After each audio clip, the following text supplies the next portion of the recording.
नमस्कार. मराठी संवर्धन मंडळाच्या हसत खेळत गप्पांमध्ये मी सुप्रिया दरेकर तुम्हा सगळ्यांचं पुन्हा एकदा मनपूर्वक स्वागत करते. ऑनलाईन परीक्षा, परीक्षा होतायत की नाही असा प्रश्न, त्यामध्ये निकालांचा गोंधळ, या सगळ्या गोष्टी सध्या कोरोनामुळे आपण घरात बसून अनुभवतोय. आणि या सगळ्या गोष्टींमध्ये पालक आणि मुलांचीही चांगलीच भरड होते. पण हे सगळं जरी होत असलं तरी सुद्धा एक गोष्ट जिला पर्याय नाही, ती गोष्ट म्हणजे अभ्यास. आज ना उद्या काही दिवसानंतर ही परिस्थिती बदलणार आहे आणि शेवटी शाळा आणि महाविद्यालय सुरू होणार आहे. अशा वेळी एकच गोष्ट मुलांना या स्पर्धेमध्ये प्रगतीपथावर ठेवू शकते, ती म्हणजे सातत्य आणि अभ्यास. आणि अभ्यासाचा जेव्हा आपण विचार करतो, ज्यावेळी आपण करिअरचा विचार करतो, त्यावेळी जेव्हा आपल्याला बरेचसे असे पर्याय हवे असतात, तेव्हा विज्ञान आणि गणित या विषयांवर आपल्याला जास्त जोर द्यावा लागतो.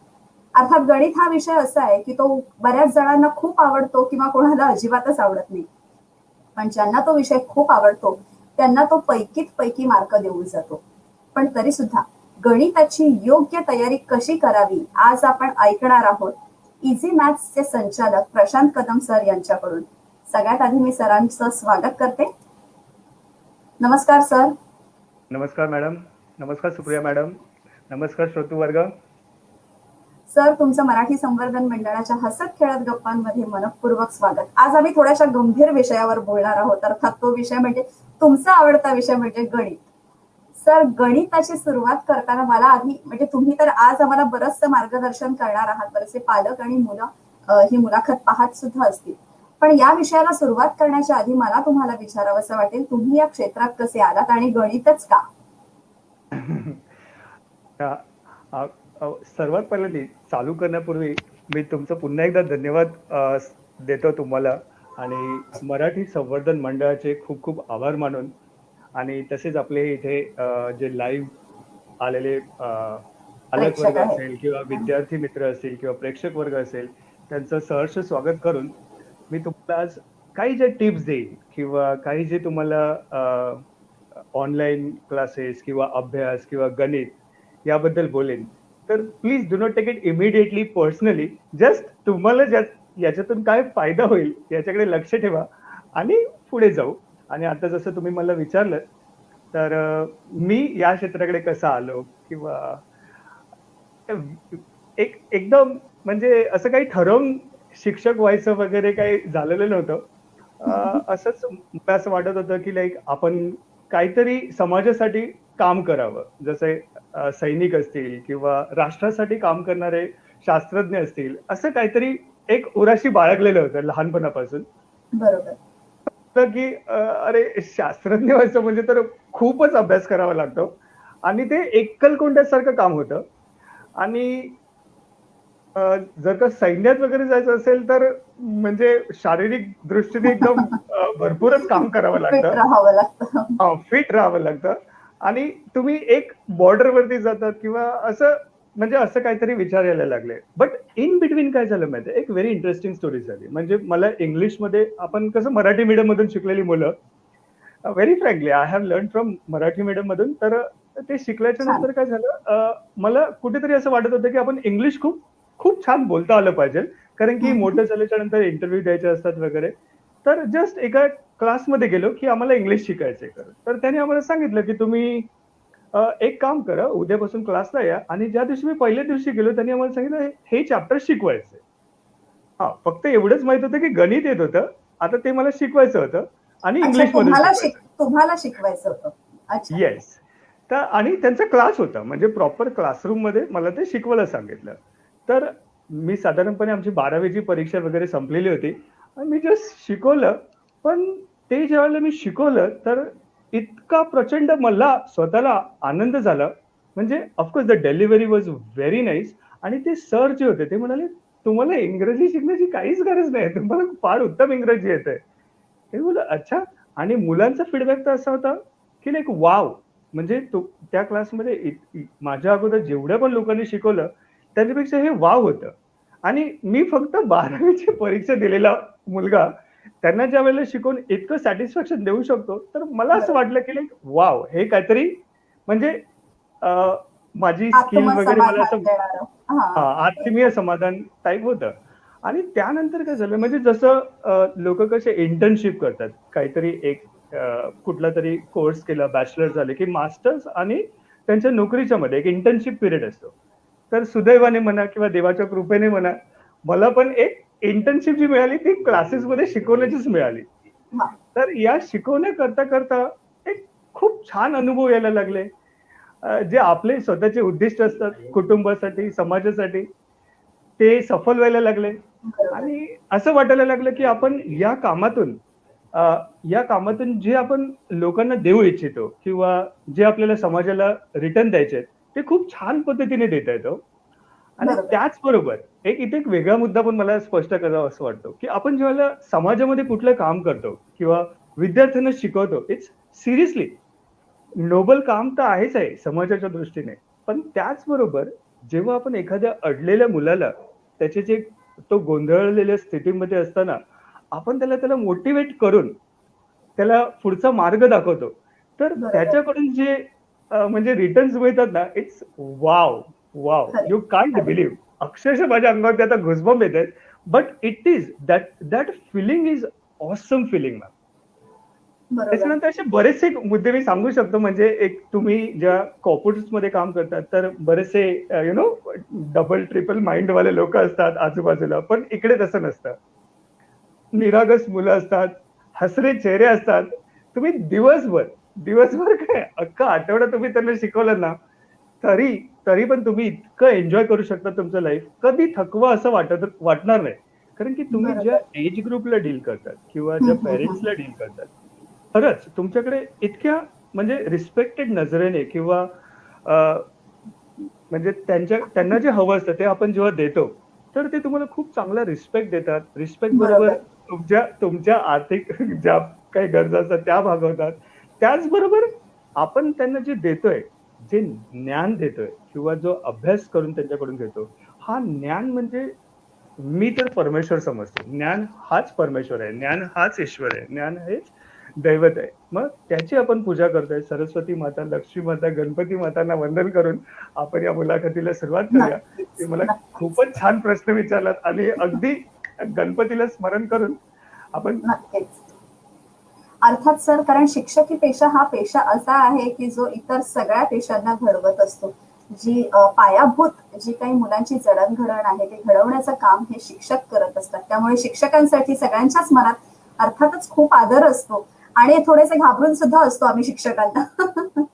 तर सर, मला आता आपण गणिताकडे वळूया. तुम्हाला येस. मला आधी सुरुवातीला सांगावंसं वाटेल की तुम्ही जे उत्तर दिलं की गणिताचे शिक्षक म्हणून तुम्ही या क्षेत्रात आलात, ते समाधान मिळवण्यासाठी आलात, समाजाला काहीतरी देणं लागतं या भावनेने आलात आणि त्यातूनच हाडाचे शिक्षक तयार होत असतात असं मला वाटतं. तर सर, मला आता सगळ्यात आधी सांगा की गणित हा विषय असलेला की बऱ्याच जणांना प्रचंड भीती वाटते या विषयाची. ही अच्छा. भीती बसते कुठे? म्हणजे ही भीती का वाटते आणि मुलं कुठे कमी पडतात गणिताला घाबरण्यामध्ये, ते का पुढे जातात? म्हणजे हा विषय असा आहे की यामध्ये पैकीत पैकी मार्क आपण मिळवू शकतो, पण मग ही भीती का बसते? नाही, खूपच छान प्रश्न आहे. गणिताची भीती म्हणजे सहज आपल्या ब्रेनमध्ये कशी येते किंवा मेंदूत कशी येते किंवा आपल्याला भीती का वाटते? तर या प्रश्नाकडे जाण्यापूर्वी एक बॅकग्राऊंड समजूया आपण. भीती कुठल्या गोष्टीची वाटते आपल्याला? भीती अशा गोष्टींची वाटते, जिकडे आपण खूप कमी वेळ देतो किंवा जिकडे बरोबर. आपल्याला खूप कमी व्हेरी नॅरो नॉलेज असतं किंवा खूपच कमी लेव्हलचं आपल्याकडे नॉलेज असतं. तर अशा वेळेला काय होतं, आपल्या मनामध्ये कुठेतरी दडपण असतं. अच्छा, हे मला येईल का? हे मला करता येईल का? म्हणजे हा जो कमीपणा आहे ना, ते ॲक्चुअली भीतीचं कारण आहे. बरोबर. बरोबर. हा जो कमीपणा आहे ना, आपण तो कुठेतरी कसा तरी मायनस करून टाकला, तर तुम्हाला बरोबर. प्लसच मिळणार आहे किंवा मल्टिप्लाय होत जाणार आहे किंवा एक्सपोनेन्शियल होणार आहे. तर मी बरोबर. ते तुम्हाला सांगतो. व्हेरी सिंपल आहे.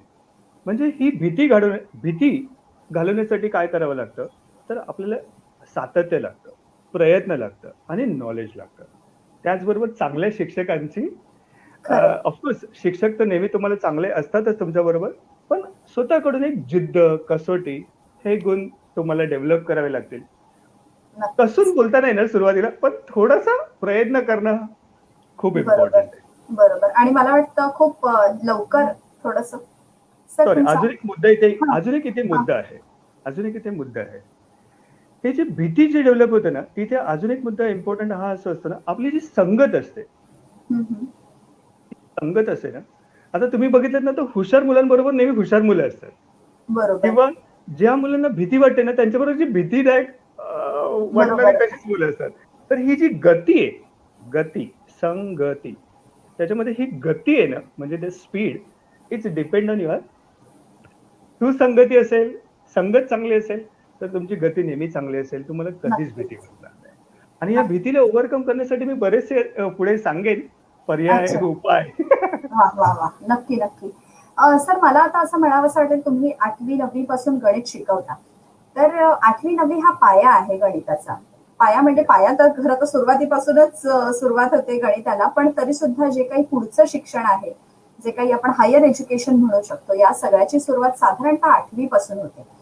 पण Yes. तुमचं काय मत आहे, की उत्तम करिअर जर घडवायचं असेल, तर मुलांनी गणितावर कधीपासून जोर द्यायला हवा आणि त्याची तयारी कधीपासून सुरुवात करायला हवी? इकडे आयडियल सिच्युएशन असं कठीण आहे सांगणं. पण त्यातल्या त्यात जेव्हा तुम्हाला समजतं, की मला या करिअरमध्ये पुढे जायचंय किंवा या फील्डमध्ये आपल्याला काम करायचंय, तर ती संधी नेहमी तुम्ही सोडू नका आणि त्या संधीचं सोनं करा. किंवा तुम्हाला असं साधारणपणे असं वाटतंय, की लाइक मी कुठल्या स्टँडर्ड पासून गणिताकडे बघितलं पाहिजे, असं काही नाहीये. तुम्हाला ज्या दिवशी गणित समजायला लागणार किंवा ज्या दिवशी बरोबर. गणित तुम्हाला यायला लागणार, तिथपासून तुम्ही कामाला लागा. पण त्यातल्या त्यात तुम्हाला बोलायचं असेल तर 8th स्टँडर्ड ते 12th स्टँडर्ड तुमचा गणिताचा पाया भक्कम करण्यासाठी उत्तम स्टँडर्ड्स आहेत. साधारणपणे बरोबर. हे जे 8th स्टँडर्ड आहे ना, 8वी आहे, हे समरी आहे. तुम्ही नक्की. 6वी, 7वी मध्ये शिकलात, ही समरी आहे. 8वीचं गणित. 9वीचं जे गणित आहे ना, हे ॲप्लिकेशन आहे. थोडंफार काय होतं, जे तुम्ही 8वीला समरी बनवले, त्याला तुम्हाला ॲप्लाय करायचंय. हं, हं. तुम्ही आता त्रिकोणमिती शिकलं असेल किंवा तुम्ही ट्रिग्नोमेट्री शिकलं असेल, तर ते तुम्हाला 9th स्टँडर्डमध्ये येतं. त्याच्या अगोदर तुम्हाला 8th स्टँडर्डमध्ये तुम्ही टाइप्स ऑफ ट्रायंगल शिकले असाल. बरोबर. म्हणजे तुम्हाला ते 8वीला जे समरी केलंय त्याला ॲप्लिकेशन करायचंय. 10th स्टँडर्ड बरोबर. इज तुम्ही जे समरी बनवली, ॲप्लिकेशन केलं त्याला व्यवस्थित हां, प्रेझेंट वापर. करता आलं पाहिजे किंवा ते तुम्हाला एक्झामिनरला रिटर्न देता आलं पाहिजे किंवा ते तुम्हाला तुमच्या ब्रेनमध्ये व्यवस्थित सांभाळता आलं पाहिजे. 11वी-12वी काय आहे, जे तुम्ही 8, 9, 10 शिकलात, आता डेरिव्हेटिव्ह म्हटलं किंवा कॅल्क्युलस म्हटलं किंवा इंटिग्रेशन, कॅल्क्युलस म्हणजेच integration, derivative, application of derivative वगैरे, हे सगळं काय आहे, याचा बेस हा 9वी-10वी मध्ये. तर हे तुम्ही 8, बरोबर. 9, 10 जर का तुम्ही व्यवस्थित केलेत ना, तर मास्टर्स पर्यंत तुम्हाला कुठेच मागे बघण्याची गरज नाही आणि इनफॅक्ट त्याच्यानंतर सुद्धा कुठेही हं, पाठी हं, हं. बघण्याची गरज नाही. आणि गणित हा खरंच सोपा विषय आहे. खरंच. म्हणजे तुम्हाला साधारणपणे 8वी ते 12वी म्हणजे एक सूत्र लिहा, त्या सूत्रामध्ये सबस्टिट्यूशन करा and you are done. Calculation वाह! आणि फायनल आन्सर आणि फुल मार्क्स. अजून काय हं, पाहिजे? बरोबर. तुम्ही सांगताय त्यामुळे गणित जास्त सोपं वाटतंय आता मला. म्हणजे तुम्ही तुमच्या संस्थेचं नाव इझी मॅथ्स का ठेवलंय ते मला आता लक्षात येतंय, की सोप्या पद्धतीने गणित कसं शिकावं ते खूप छान पद्धतीने तुम्ही सांगितलं. अर्थात त्याचा जो अप्रोच असतो गणिताकडचा, जो मुलांना तुम्ही देता तो खूप महत्वाचा आहे. सर मला इथे विचारावंसं वाटतं, की हल्ली आपण बघतो, की 8वी-9वी पासून आपल्याला विषयांचे पर्याय दिले जातात. ज्यामध्ये आपण गणित गाळू शकतो, पर्याय म्हणून गणिताकडे पाहू शकतो. हा निर्णय घेणं कितपत योग्य आहे? म्हणजे पुढे गेल्यानंतर पुढच्या शिक्षणासाठी याचा काही वापर होईल का? किंवा याच्यामुळे काही कमतरता मुलांमध्ये राहू शकते का? तुमचं काय मत आहे? नक्कीच. म्हणजे मी गणित शिकवतो म्हणून नव्हे, पण असं स्पष्ट मत आहे, कमीत कमी किमान पक्षी तुम्ही 10वी पर्यंत तरी तुम्हाला मॅथ्स तुमच्या बरोबर ठेवणं अतिशय गरजेचं आहे.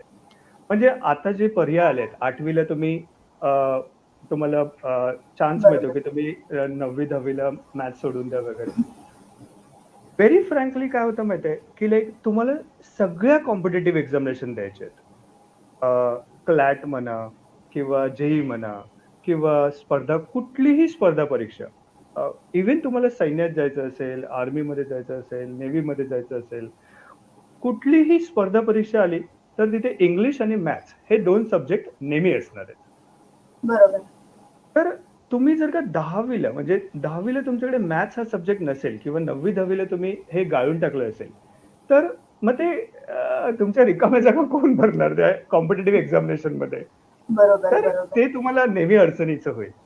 आणि अजून त्याच्या पण सुद्धा पुढे ते म्हणजे काय माहिती आहे, की जेव्हा एखादा माणूस घडतो किंवा जेव्हा एखादा माणूस जसा लाईफमध्ये त्याच्या प्रोग्रेस करतो, जसा तो 25, 30, 35 एजचा बनेल, तर बरेचसे निर्णय असतात. बरेचसे निर्णय म्हणजे कसे, की लाइक तुम्हाला घर घ्यायचंय, तुम्हाला इन्व्हेस्टमेंट करायचंय, तुम्हाला तुमचा आलेला पैसा मॅनेज करायचा आहे किंवा तुमच्याकडे म्हणजे तुमच्याकडे जे काही असेल त्याला वेल बॅलन्स करायचं आहे किंवा तुमचे लॉजिक्स असतील, लॉजिकल रिझनिंग असेल, तर बरोबर. हे सगळं ना तुम्हाला मॅथ्स शिकवत असतं. बरोबर. ऑब्झर्वेशन स्किल्स असतील, तर हे सगळं ना तुम्ही जर का गणित सोडलं, तर तुम्हाला शिकवणार कोण आहे? बरोबर. हा मुळात खरी पहिला गोष्ट. प्रश्न आहे. म्हणून बरोबर. मला असं वाटतं, की किमान पक्षी तुम्ही 10वी पर्यंत तर नक्कीच स्ट्रेच करा तुम्हाला. हं, माझ्यासारखे हं. तुम्हाला बरेचसे शिक्षक मिळतील, जे तुम्हाला असे चुटकी सरशी गणित 10वी पर्यंत तर मी तर 10वी बोलतोय, रादर तुम्ही 12वी पर्यंत तर अशी चुटकी वाजवण्यासारखे तुम्ही 12वीच्या परीक्षेपर्यंत गणित सॉल्व्ह करू शकता. हां, त्याच्यानंतर तुम्हाला जो पर्याय तुम्हाला करिअरमध्ये निवडायचा असेल, तर हं, तुम्हाला हं. तसं तुमचे सगळे गेट्स ओपन असतात ना. म्हणजे तुम्हाला इनफॅक्ट एम-बी-ए जरी करायचं असेल, इंडियाच्या हं, हं. बाहेर जाऊन जरी अभ्यास करायचा असेल, तर गेट तर द्यायचंच आहे. बरोबर. ते गेट्स किंवा एम-बी-एचे सगळे एक्झाम हे मॅथ्सवरती खूप फोकस्ड असतात. तर मला असं वाटतं, बरोबर. की लाइक तुम्ही थोडंसं प्रयत्न करा. अ, ते इझी लर्निंगमध्ये या किंवा कुठलेतरी असे दुसरे शिक्षक असतील, जे तुम्हाला खरंच घडवतील. इथे मी अजून एक बरीचशी गोष्ट पण बघितली, की बरेचसे शिक्षक सुद्धा असे असतात, की लाइक त्यांना असं वाटतं, की लाइक हा मुलगा 90% आहे म्हणजे आमच्या क्लासमध्ये येऊ शकतो. तर बरेचसे पॅरेंट पण मला असे विचारतात, "सर माझा मुलगा ना जेमतेम मॅथ्स करतो, तर तुमच्या संस्थेमध्ये येऊ शकतो का? किंवा इझी लर्निंग सेंटरमध्ये हं, आम्ही हं, हं, हं. येऊ शकतो का?" तर मी म्हणालो, बरोबर. "अच्छा तुम्ही माणूस आहेत का? तुम्हाला थोडंसं ब्रेन आहे ना आणि ते चालतंय ना, म्हणजे 8वी पर्यंत तुमच्याकडे मॅथ्स आहे ना, तर मी तुम्हाला नक्कीच 12वी पर्यंत मॅथ्स तर आरामात शिकवून तुमची नय्या छान, पार करू शकतो." म्हणजे छान. माहीत नाही, पण असं माझ्याकडे काहीतरी आहे, की लाइक जेव्हा मी बोलतो, तर ते लोकांना पटतं आणि हे पटण्यासाठी न बोलता मी त्यांना रिॲलिटीमध्ये म्हणजे कुठल्या पण मुलाला मी 92 तर इझिली डोळे बंद करून त्याच्याकडे मी 20 दिवस शिकवलं, तर त्याला 92 इझिली मिळू शकतो. आमच्याकडे रिटन प्रूफ आहे. वाह! ते आम्ही त्याच्याकडे ब्लॅक एंड व्हाईट लिहून देऊ शकतो, की बघा हे 20 टन आहे. तुम्ही आमच्याकडे या. आमचा क्रॅश कोर्स मला 92 आय-सी-एस-सीच्या मॅथ्समध्ये. आय-सी-एस-सी म्हणजे it's like state board, see तसं आय-सी-एस-सी एक बोर्ड आहे. तर बरोबर. आम्ही आय-सी-एस-सी बोर्डला जनरली केटर करतो. तर तिकडे असे बरेचसे विद्यार्थी असतात. असे कित्येक विद्यार्थी किंवा पालक वर्ग जेव्हा माझ्याकडे येतात, "सर माझा मुलगा डिसेंबर मंथ आलाय किंवा जानेवारी मंथ आलाय." जनरली आमची जी 15 जानेवारी ही डेट खूप डेंजर डेट म्हणजे मी तरी बोलतो. रिझन की त्यावेळेला प्रिलिमचे रिझल्ट यायला चालू होतात 15 जानेवारी ते 20 बरोबर. जानेवारीमध्ये. या सगळ्या आय-सी-एस-सीच्या मुंबईमधल्या जवळपास सगळ्या शाळांचा 15 ते 20 जानेवारीमध्ये रिझल्ट येतो. आणि त्यानंतर आपल्याला समजतं की आपल्या मुलाला गणित या विषयामध्ये खूप कमी मार्क्स मिळतायत. आता अच्छा. 10वी ची परीक्षा असते साधारणपणे 26 जून किंवा 26 मार्च पासून किंवा मार्च. हो. अशी परीक्षा चालू होणार असते. आणि जानेवारी महिन्यामध्ये म्हणजे 20 तारखेला पर्यंत कोणी आलं पेरेंट आणि ते म्हणाले, की माझा मुलगा फेल होणार आहे. आता काय करायचं? तर खूप खूप प्रेशरमध्ये असतात ते पॅरेंट्स किंवा ती खूप मुलं पण घाबरलेली बरोबर. असतात. आता बरोबर. काय करायचं वगैरे. पण मॅम खरं सांगतो, म्हणजे असं बोलण्यासाठी नाहीये हे. आमच्याकडे असे 15 क्वेशन आहेत. ते तुम्ही 15 क्वेशन केले, तर तुमची नय्या पार झाली आणि तुम्हाला साधारणपणे 92 मार्क्स तर आम्ही कमिट करतो. म्हणजे एखाद्या मुलाला त्याच्यापेक्षा जास्त पण मार्क्स आरामात मिळू शकतात. 92 हे कमीत कमी म्हणताय तुम्ही. उत्तम. असं जर असेल तर नक्कीच खूप छान आहे आणि मुलांना एक आत्मविश्वास देण्यासाठीही कारण जेव्हा शिक्षकांवर मुलांचा आत्मविश्वास बसतो, अर्थातच ती मुलं परीक्षेमध्ये उत्तम करू शकतात. सर, सूत्र, गणिताची जी सूत्र आपण म्हणतो, ती लक्षात ठेवण्याचं सूत्र काय? काय सांगाल तुम्ही, की कशी ती सूत्र लक्षात ठेवावीत? कारण बरेचसे फॉर्म्युले येतात आणि मग मुलांचा गोंधळ उडतो त्यामध्ये. तर त्याच्यासाठी तुम्ही कसं मार्गदर्शन करता? ऍक्च्युली कुठल्या पण स्टँडर्डमध्ये, म्हणजे 8वी असेल, 9वी असेल किंवा 10वी असेल, तर नेमकं काय असतं की साधारणपणे आपल्याकडे 18 ते 20 चॅप्टर असतात आणि प्रत्येक चॅप्टरमध्ये साधारणपणे 5 ते 10 फॉर्म्युले तर नक्कीच असतात. बरोबर. आता हे ऍट अ टाइम जर का तुम्ही म्हणाले की 20चे 20 चॅप्टरचे at a time by heart करा, असं जरी तुम्ही म्हणाले तर ते खूप डिफिकल्ट आहे. म्हणजे ते मला सुद्धा खूप डिफिकल्ट होईल. बट याच्यावरती एक सिंपल आणि साधा सोपा उपाय आहे. सोपा उपाय हा आहे ना, की लाईक तुम्हाला असं एका जागी कुठे बसून कधी सूत्र लक्षात ठेवता येणार नाही. म्हणजे असतील असे हाताच्या बोटावरती मोजणारे मुलं की लाईक नाही, ते बायहार्ट करूनच त्यांचं काम करतात. बट मला असं वाटतं की लाईक तुम्ही एखाद्या चॅप्टरचे जेव्हा आता मी जर का गणित शिकवलं तुम्हाला, तर त्या चॅप्टरचं तुम्ही असं त्यांना लिहून घ्यायला सांगतो. तुमच्या एका पेजवरती ते लिहा आणि तुमच्या नोटीस बोर्डवरती ठेवा. ही सगळ्यात सामान्य पद्धत. पण याच्या पण पुढे जाऊन मी तुम्हाला एक अतिशय चांगला उपाय सांगतो. तुम्हाला काय करायचं असतं माहिती आहे मॅडम, तुम्ही जेव्हा पण एका चॅप्टरला 10 ते 15 समचं टार्गेट ठेवा. ते 15 सम म्हणजे त्या टॉपिकवरचे जेव्हा 10 ते 15 सम करतात ना, तर प्रत्येक सम सॉल्व्ह करताना तो फॉर्म्युला किंवा ते सूत्र तुम्ही लिहा. अच्छा. ते 15 वेळा लिहिलं किंवा 10 वेळा लिहिलं ना, आपला डोक्यात बसतं. मेंदू हा अतिशय सुपर कम्प्युटर आहे. म्हणजे त्याच्यापेक्षा वरचढ काम करू शकतो.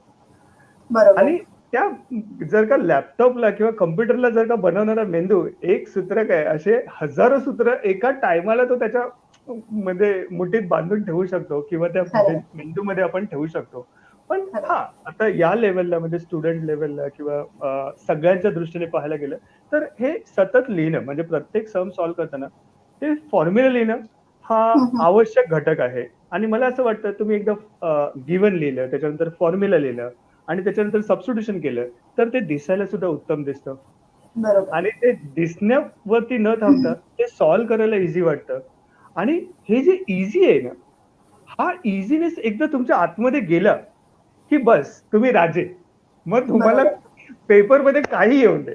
तुम्हाला खरंय. बरोबर तुमचा मेंदू त्या उत्तरापर्यंत घेऊन जातो. म्हणजे तुम्हाला काही करायचं नसतं. फक्त ते स्टेप बाय स्टेप लिहा. दिलेलं काय आहे? फाइंड आउट काय करायचं आहे? आणि तो थोडंसं आपल्याला समजलं ना, फाइंड आउट करायचं. अच्छा, तुम्हाला समजलं की प्रिन्सिपल दिले, टाइम दिले, रेट दिले. आता तुम्हाला अमाउंट कॅल्क्युलेट करायचं. तर अमाउंटचा फॉर्म्युला तुमच्या ब्रेनमध्ये ऑटोमॅटिक तयार होणार. तर हे बरोबर. एवढं सिंपल आहे. किंवा एरिया ऑफ द ट्रायंगल कॅल्क्युलेटच करायचं. तर half into base into height. आता बऱ्याचशा मुलांना कसं होतं माहिती आहे, की लाईक ते जेव्हा आन्सर लिहितात, तर आन्सर मध्ये ना ते काय लिहितात माहिती आहे, direct substitution. Half into base 10 आहे आणि हाईट 8 आहे. तर मग ते डायरेक्ट कॅल्क्युलेशन बरोबर. करतात. आन्सर झालं, अभ्यास संपला आणि आता माझा टाइम मोबाईल वरती चालू किंवा बरोबर. खेळायला झालं. म्हणजे ते ज्या वेळेला तुम्हाला ते इथे ठेवायचं होतं, तेव्हा तुम्ही वेगळ्या खेळावरती कॉन्सन्ट्रेट करत होतात. या खेळावरती पण कधीतरी कॉन्सन्ट्रेट करा, की सूत्र बरोबर. आपले म्हणजे ब्रेन मध्ये राहिलं. हा एक खेळ आहे. ऍक्च्युली हा पझल गेम आहे. हे पझल सारखं तुम्ही घेतलं तर तुम्ही याच्यामध्ये मास्टरी करा आणि तुम्ही स्वतः अनुभव घ्या. एखाद्या चॅप्टरचे ना तुम्ही साधारणपणे जर का 40 किंवा 50 सम सॉल्व्ह केले, तर त्याच्यामध्ये 3 ते स्टँडर्ड 4 टाइपचे क्वेश्चन असतात. तर ते सॉल्व्ह करताना तुम्ही बार बार बार बार पुन्हा पुन्हा पुन्हा पुन्हा तो फॉर्म्युला लिहा. तुम्हाला कधी आयुष्यामध्ये त्या फॉर्म्युला तो तुम्हाला कधी त्रास देणार नाही. वा, प्रश्नच नाही. खरंच खूप चांगली अशी एक टेक्निक तुम्ही सांगितली आणि मला नोटीस वाटतं बोर्डवरती वगैरे लिहिणं किंवा त्याचं पान बनवणं आणि ते बुक मार्क म्हणून ठेवणं, हे सगळं खूप कॉमन आहे आणि ते कधी कोणी करत नाही. म्हणून जे तुम्ही बरोबर. करू शकता, जे तुम्हाला अप्लाय इझिली करणं पटकन. हो. इझिली अप्लाय काय करता येतं. हा इझी वरती आमचा खूप भर असतो, कारण की we make learning easy at easy learning centre. हे जे आम्ही बोलतो ना, हे बोलतो ना किंवा ऐकताना खूप वाटतं, अरे वा, काय बोलतात इझी. पण हे रिअली हे इम्प्लिमेंट करणं सुद्धा तितकंच इझी आहे. सोपं आहे. बरोबर, बरोबर. येस. बरोबर. आणि अर्थातच जेव्हा आपल्याकडून ते लिहिलं जातं खूप वेळा, त्यावेळी Yes. अर्थात त्याचा सराव होतोच आणि ती सूत्र लक्षात राहू शकतील. आता ज्या पद्धतीने तुम्ही सांगताय त्याच पद्धतीचा एक प्रश्न माझा पुढचा आहे की रिव्हिजन जी आयत्या वेळेची असते, उद्या माझी परीक्षा आहे आणि आज मला मला गणित येत आहेत, पण तरी सुद्धा उद्याच्या परीक्षेसाठी मला अगदी जलद गतीने काहीतरी जे काही आतापर्यंतच सगळं केलेलं आहे त्याचा आढावा घ्यायचा आहे. अशा वेळेला बऱ्याचदा मुलं गणित वाचतात. गणितांची वही समोर ठेवली जाते आणि ती गणित वाचली जातात. तर अशा वेळी गणित सोडवणं आणि वाचणं आणि ती शेवटच्या वेळेची रिव्हिजन यामध्ये नक्की योग्य पर्याय कुठला आहे आणि ती शेवटच्या क्षणांची जी रिव्हिजन आहे ती कशी करावी, आदल्या दिवशीची जी रिव्हिजन आहे अत्यंत महत्वाची असते ती कशी करावी? इथे ना मला 2 गमती आठवतात. मी दोन्ही गमती तुम्हाला सांगतो आणि नंतर या प्रश्नाचं उत्तर देतो. खूप छान गंमत आहे. ऐका, व्यवस्थित ऐका. 2 केसेस सांगतो. पहिली गंमत आहे ना, तुम्ही कधी असं ऐकलंय की तुमची मुलं सांगतात, "अगं आई" किंवा "अहो बाबा, मी ना काल म्हणजे आज सकाळी जेव्हा पेपर लिहत होतो ना, तर मला ना ते गणित पूर्ण आठवत होतं. पण आहे ना मला सुरुवात कशी करायची किंवा कुठून लिहायला चालू करू ना तेच आठवत नव्हतं गं. आणि मला ना उत्तर पण म्हणजे पाठ आहे." समजतंय? अच्छा. मुलगा किंवा मुलगी काय त्यांचं म्हणते की बरोबर. मला ना तेच फक्त सुरुवात कुठून करायची हे कळत नाहीये. म्हणजे काहीतरी तो मुलगा तुम्हाला सांगतोय किंवा तो स्टुडंट तुम्हाला सांगतोय की लाईक मला सुरुवात कुठून करायचं हे कळत नाहीये. म्हणजे नेमकं काय झालंय समजू शकाल तुम्ही? तर त्या मुलाने ना कधी रायटिंग प्रॅक्टिस नाही केली आहे. पाठ केलंय गणित. हा, गणित म्हणजे बोलतात ना पाठांतरासारखं केलंय. तर गणित हा बरोबर. विषय मुळात मध्ये ना तुम्ही कधी पाठ नाही करू शकत. बरोबर. पुन्हा एकदा हाताच्या बोटावर मोजले की मुलं असू शकतात की जे काहीतरी करतील आणि ते एक्झामला जाताना असं काहीतरी करून जातील, पण आम्ही त्याला कधीच प्रमोट नाही करणार. बरोबर. दुसरी गंमत सांगतो. दुसरी गंमत काय होती माहिती आहे? माझे काही स्टुडंट्स आहेत ना, म्हणजे आता उद्या बोर्डाचा पेपर आहे आणि ना जनरली तुम्ही कधी नोटीस केलंय का माहित नाही मला, पण कधी नोटीस केलं असेल तर पहा की लाईक गणिताचा पेपर आहे ना हा सोमवारी असतो. फ्रायडे, सॅटर्डे, संडे मस्त आरामाचे दिवस असतात आणि सुट्टे असतात. आणि सुट्टी म्हटली की पप्पा बोलणार चला आता फिरून येऊया, कुठेतरी आउट स्टेशन झालंच पाहिजे. मग मुलगा बोलणार की लाईक पप्पा माझी परीक्षा आहे. मग मम्मी बोलला अरे ठीक आहे, आपण बघू काहीतरी मॅनेज होईल. आणि मग ते मुलं अक्षरशः लोणावळा किंवा अलिबाग मस्तपैकी 3 दिवसाची पिकनिक करून येतात आणि सोमवारी साधारणपणे 8-8:30 वाजता मुंबईमध्ये येतात. 9-9:30 वाजता एक्झाम सेंटरमध्ये जातात, पेपर लिहितात आणि अक्षरशः 100 पैकी 100 मार्क्स मिळतात. आता तुम्हाला इथे काय समजलं? हे एवढीच गोष्ट आहे की लाईक अप्रोच म्हणजे त्या मुलाचा किंवा त्या विद्यार्थ्याचा सब्जेक्ट बरोबर असलेला अप्रोच किंवा रिलेशन इतकं स्ट्रॉंग असलं पाहिजे ना, हे गणित आदल्या दिवशी प्रिपेअर करण्याची गोष्ट नाहीये किंवा बरोबर. कुठलाही विषय. एक्झाम्पल देतो. आता तुम्हाला 20 चॅप्टर जर का प्रिपेअर करायचे आहेत, की साधारणपणे 18 ते 20 कसं काय 24 तासामध्ये त्या 18 सब्जेक्टला किंवा 18 चॅप्टरला तुम्ही जस्टिस करणार? मुळातच बरोबर. चुकीचं आहे. जर का याच्यावरती आपण खोलामध्ये विचार केला तर असं समजतं आपल्याला की लाईक हे जे जोपर्यंत तुम्ही दररोज प्रॅक्टिस करणार नाही तोपर्यंत हे तुमच्या पल्ल्यामध्ये म्हणजे मेंदूमध्ये किंवा तुमच्या म्हणजे तुमच्या आत्मसात होणारा सब्जेक्ट बरोबर. आहे. बरोबर. हे सायन्स किंवा मॅथ्स हे असे विषय आहेत ना की तुम्ही त्यांना दररोज हाताळलं पाहिजे. अगदी साधं सोपं आहे. तुम्ही दररोज जेवता म्हणजे काय होतात? तुम्ही दररोज जेवल्यामुळे तुमच्या बॉडीला एनर्जी मिळाली, तुम्ही हेल्दी झाले, स्ट्रॉंग झाले, फिट अँड फाईन झाले आणि तुम्ही तंदुरुस्त राहिले. का? बरोबर. कारण की तुम्हाला जे हवं होतं, जी एनर्जी हवी होती ते तुम्ही दररोज दिवसातून 2 टाइम रोजच्या 3 रोज टाइम नाही. खाताय. त्यामुळे तुम्ही हेल्दी, फिट अँड फाईन आहे. तसंच आहे. आता हा म्हणजे गणित हा सब्जेक्ट तुम्हाला वीक वाटतोय किंवा तुम्हाला भीती वाटते किंवा तुम्हाला प्रिपेअर नाही करता येत आहे. याचं मिनिंग काय आहे? की तुम्ही त्याला चांगलं जस्टिस नाही करत आहे किंवा तुम्ही त्याला चांगलं एनर्जी नाही देत आहे किंवा तुम्ही त्याला खूप कमी वेळ देत आहे आणि त्याच्यामुळे बरोबर. तुम्हाला ते थोडंसं वीक वाटतंय. तर तुम्ही साधारणपणे जर का दररोजचे 10 सम करत असाल किंवा दररोजचे 5 जर का सम करत असाल तर साधारणपणे 20 ते 30 दिवसामध्ये मॅजिक होतं माहितीये. बरंच. हो. किंवा 150 ते 300 सम केल्याच्या नंतर 150-200 सम केल्याच्या नंतर तुमच्या मेंदूमध्ये ना असे ज्वालामुखीसारखे नो अक्षरशः असे बॉम्ब फुटतील असे. म्हणजे बरोबर. 300-400 सम केल्याच्या नंतर आहे ना तुम्ही एक सुदृढ बनाल मॅथ्समध्ये. बरोबर. आणि बरोबर. ते मी रेकमेंड करेन. पण पुन्हा एकदा तुमच्या नक्कीच. प्रश्नाकडे येऊया आपण. तुमचा प्रश्न असा होता की परीक्षेच्या आदल्या दिवशी नेमकं काय करायचं? तर परीक्षेच्या आदल्या दिवशी तुम्ही जास्तीत जास्त काय करू शकतात माहिती आहे? तुम्ही दररोज जे त्यावेळेला तुम्ही काहीतरी टिक मार्क करून ठेवा की हा प्रश्न मला परीक्षेच्या आदल्या दिवशी पाहिला पाहिजे. बरोबर. तर त्या टाईपचे क्वेश्चन तुम्ही करू शकता. दुसरी एक अजून एक म्हणजे एकदम न्यारी आयडिया. बहुतेक शिक्षक जेव्हा आपल्याला गणित शिकवतात किंवा सायन्स शिकवतात ना, तर ते त्याला ऍस्ट्रिक बोलतात. आम्ही बोलतो 4 स्टारचा सम आहे किंवा 3 स्टारचा सम आहे. तर हे जे क्वेश्चन अच्छा. असतात ना, म्हणजे these are the heart of concept. Right. तर ते तुम्ही छानपैकी प्रिपेअर करावं असं मला वाटतं की बरोबर. परीक्षेच्या आदल्या दिवशी. बरोबर.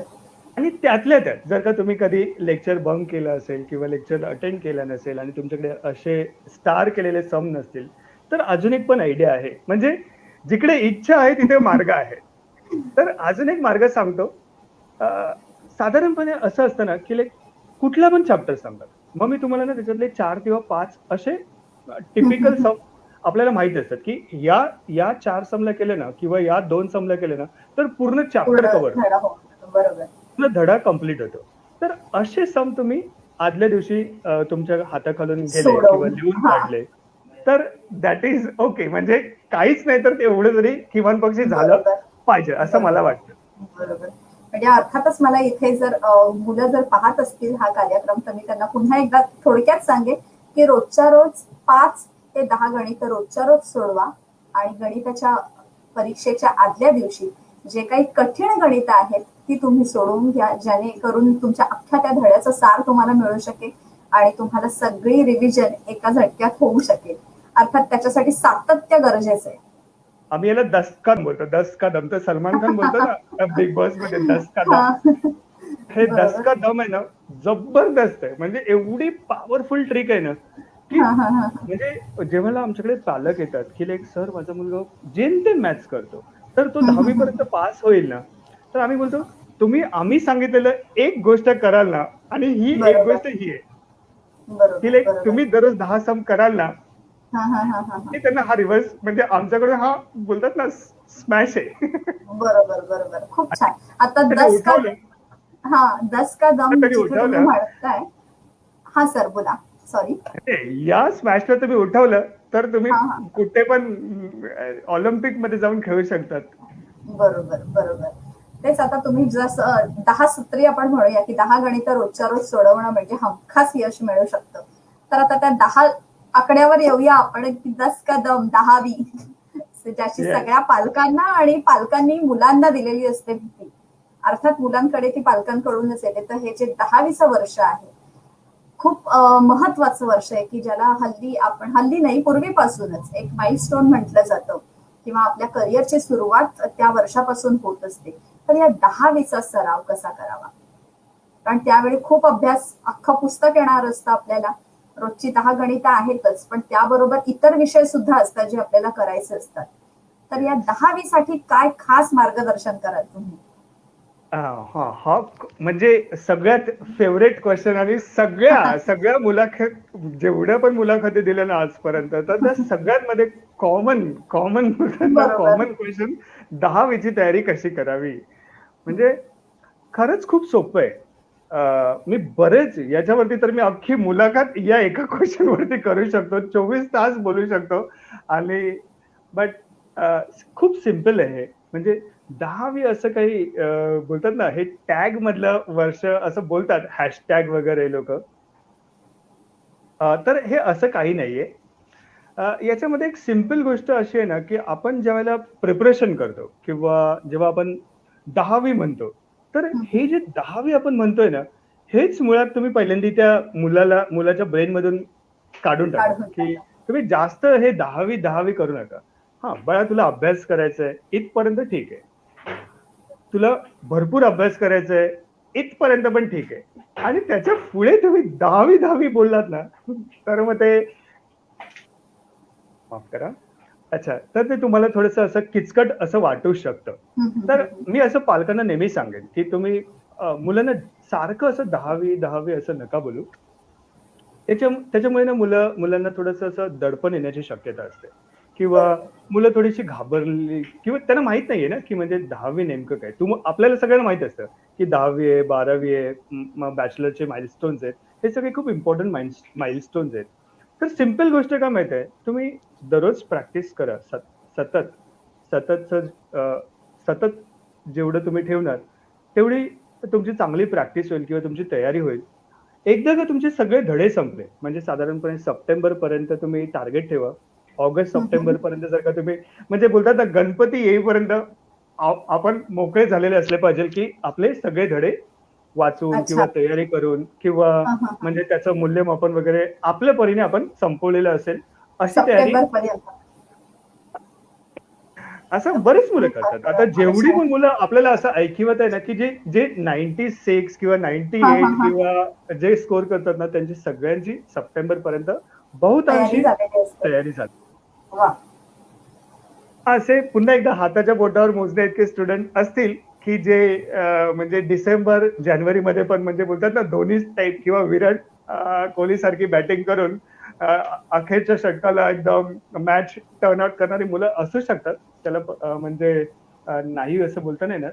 पण शक्यतो मला असं वाटतं, की लाइक आपण जनरल जनरल बोलतोय आता आपण. मी अशा काही केसेस किंवा पर्टिक्युलर नाही विचारात करत घेते आता. वेळ आपल्याकडे खूपच कमी आहे. तर जर का याला कन्क्लूड करायचं असेल, तर तुम्ही सप्टेंबरपर्यंत साधारणपणे जर का तुमचं सिलेबस संपवलं, किंवा तुमचं सगळे धडे वाचून झालेले आहेत, त्यांचे संदर्भ लिहून झालेले आहेत.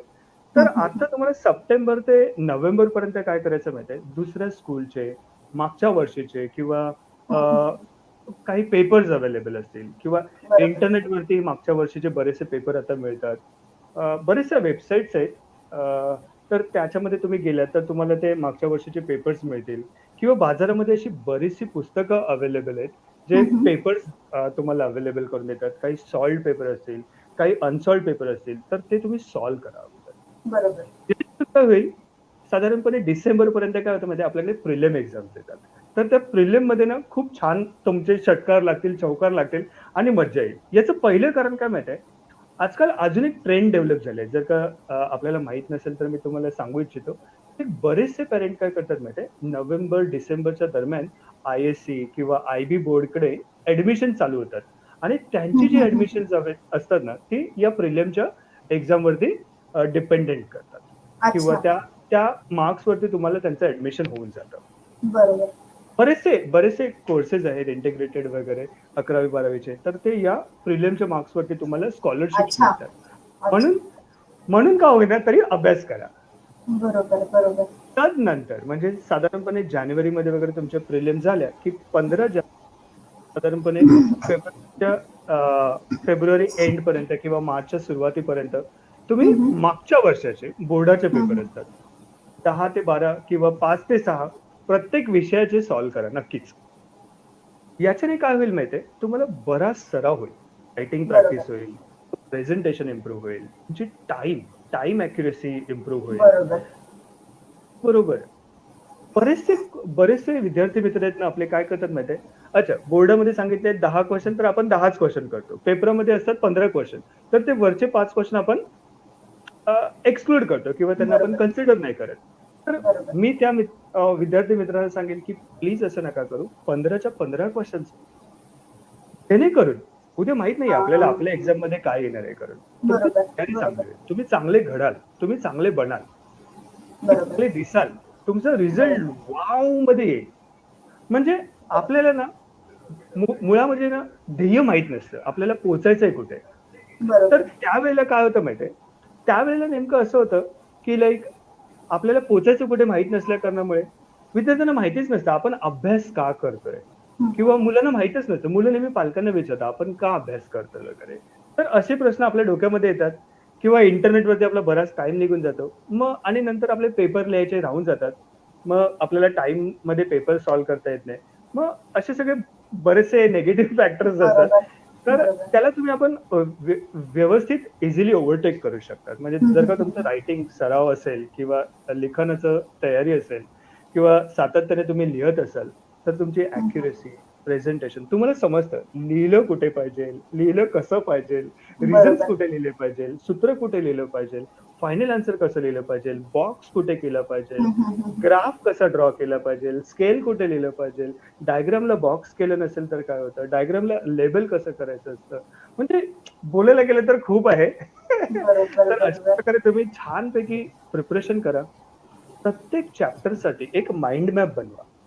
म्हणजे मला इथून इथे पोहोचायचंय, इथून इथे पोहोचायचंय, इथून इथे पोहोचायचं. म्हणजे एकदा तो मॅप बनला ना तुमच्या पूर्ण हं, हं. ब्रेनमध्ये, तर ते त्या चॅप्टरमधलं तुम्हाला हं, हं. कुठला देखील, कुठून सुद्धा, किती सुद्धा घुसळलेला प्रश्न जरी आला किंवा कठीणातला कठीण प्रश्न जरी आला, तर हा माइंड मॅप तुम्हाला नेहमी इझिली तुमच्या फायनल आन्सर पर्यंत घेईल. बरोबर, बरोबर.